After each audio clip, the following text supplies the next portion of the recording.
Opo, pagpatuloy natin mga kapatid, mga kababayan, kung saan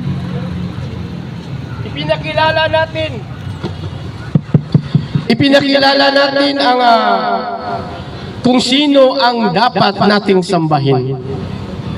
Maraming tao ang sinasamba nila si Jesus Christ, ang sinasamba ng maming mga Muslim. Ang paniniwala naming mga Muslim ay naniniwala rin kami kay Jesus Christ na isang propeta ng Allah. Hindi matatawag na isang Muslim ang nagsasabing Muslim kung hindi mahalin, sundin, dakilain si Jesus Christ bilang propeta ng Allah subhanahu wa ta'ala.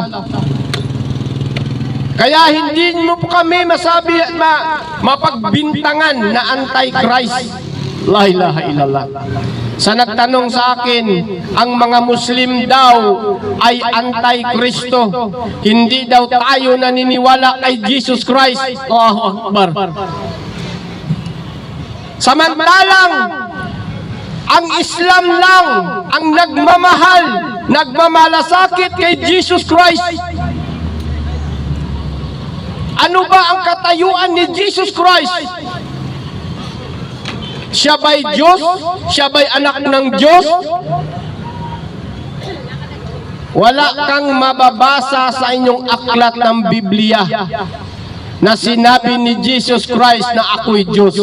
Wala kang mababasa sa aklat ng Biblia na sinabi ni Jesus Christ na ako ay anak ng Diyos. Alam niyo po kung sinong tumatawag na anak ng Diyos sa Biblia? Si Satanas. Ang sabi ni Satanas, kung ikaw dang dinala na si Jesus Christ sa templo at tinuro niya, ang sabi niya, ibigay ko sa iyo lahat yan kung sasambahin mo ako. Kaya ang sabi ni Jesus Christ, sambahin lamang ang nag-iisang Diyos. Si Jesus Christ ay isang propeta ng Allah subhanahu wa ta'ala. Yan ang kanyang katangian, kalagayan, kababayan. Kaya sa nagtanong sa akin sa Facebook na pinagbintangan tayong mga Muslim na anti-Christ, anti-Kristo daw tayo. Hindi daw tayo naniniwala kay Jesus Christ na siya ay Diyos. Hindi po tayo naniniwala kay Jesus Christ na siya ang Diyos dahil kailanman wala siyang aral nang siya pa'y nabubuhay sa mundong ito. Opo.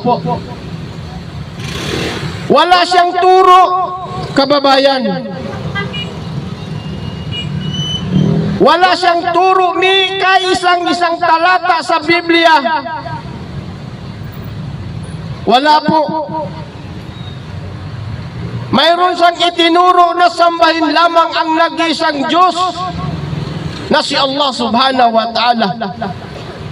Ito ay mababasa sa banal na Quran. Inna laha rabbi wa rabbukum fa'budu hada siratum mustaqim. Katotohanan, sabi ni Jesus Christ, katotohanan si Allah ang aking Panginoon at inyo ring Panginoon. Kaya sambahin siya, ito ang matuwid na landas. Napakalinaw ang aral ni Jesus Christ. Sa aklat naman ng Biblia, ito rin ay mababasa ninyo sa Juan 17, versikulo 3, na siya'y tumingala sa langit at kanyang sinabi, at ikaw ay makilala nila na nag-iisang Diyos na tunay, at ako naman si Jesucristo ang iyong isinugo.